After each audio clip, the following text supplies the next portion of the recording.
ఈ పాల్గొన్న పౌర్ణమి నాడు జరుపుకునే ఈ హోలీ పండుగలో ఉన్నటువంటి అంతరార్థం ఏమిటి?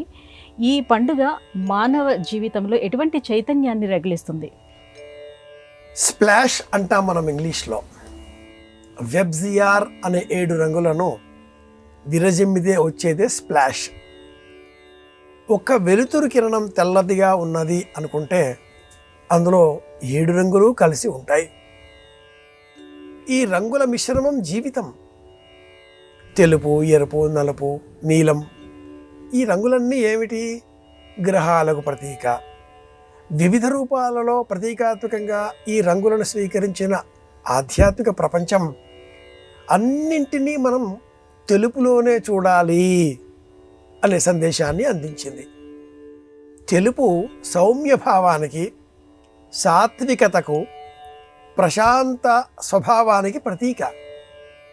బీ కూల్, బీ నార్మల్ అంటూ ఉంటారు. అంటే సామాన్యంగా ఉండాలి. హోళీ పండుగ నేపథ్యంలో వివిధ కథలు చెబుతూ ఉన్నాం మనం.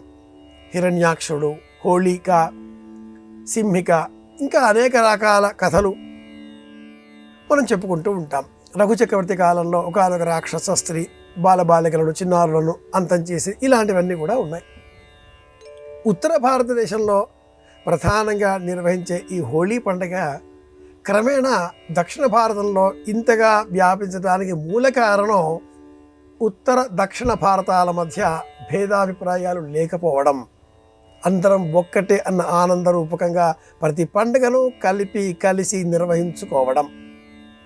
ఉత్తర భారతీయులు అనేకులు దక్షిణ భారతం వైపు వలసలుగా వచ్చారు.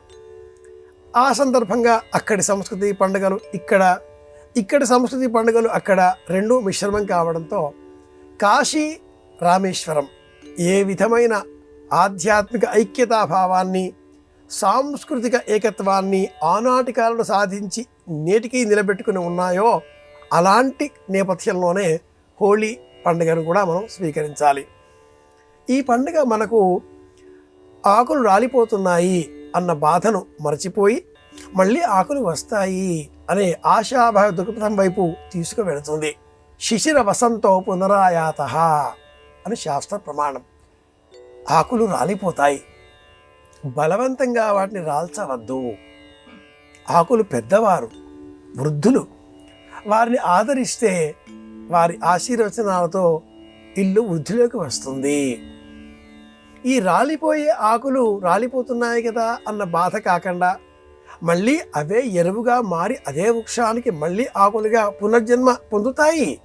ఈ విశ్వాసం ఎలా కలుగుతుందో మనకు, అదేవిధంగా హోళీ పండుగ సంవత్సరానికి చిట్ట చివరి పండుగ. ఇది కాగానే మళ్ళీ ఉగాది, నూతన సంవత్సరం ఆరంభం. సంవత్సరంలో మనం పొందినటువంటి కష్టాలు, దుఃఖాలు, బాధలు అన్నీ కూడా ఈ హోళీ పండుగ నేపథ్యంగా ఒకరోజు ముందు ఏర్పాటు చేసేటటువంటి కామదహనంలో విడిచిపెట్టి దహనం అయిపోయినవి అన్న భావనతో ఇక నుంచి స్వచ్ఛంగా, ఆనందంగా, సంతోషంగా కాలం గడుపుదాం అనే నిర్ణయం తీసుకోవాలి. ఒరిస్సా పూరి జగన్నాథ క్షేత్రంలో, మధుర బృందావనంలో, అనేక ఇతర సుప్రసిద్ధ క్షేత్రాలలో ఈ హోళీ ఉత్సవాన్ని రంగుల పండగగా పరమాద్భుతంగా నిర్వహిస్తారు.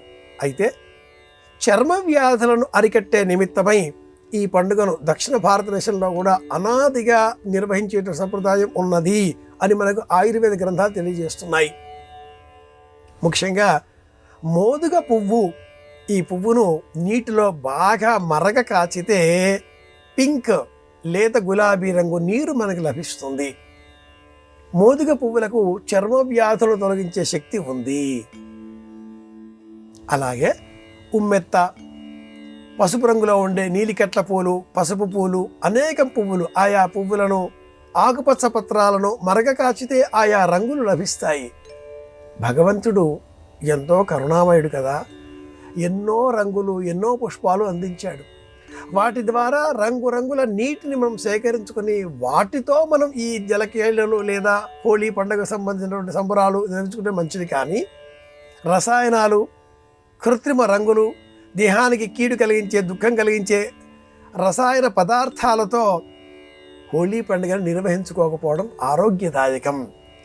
ప్రకృతికి పర్యావరణానికి దగ్గరగా మన జీవితం ఉండాలి. మార్చుకునే ప్రయత్నం చేద్దాం. ఇది విషయం.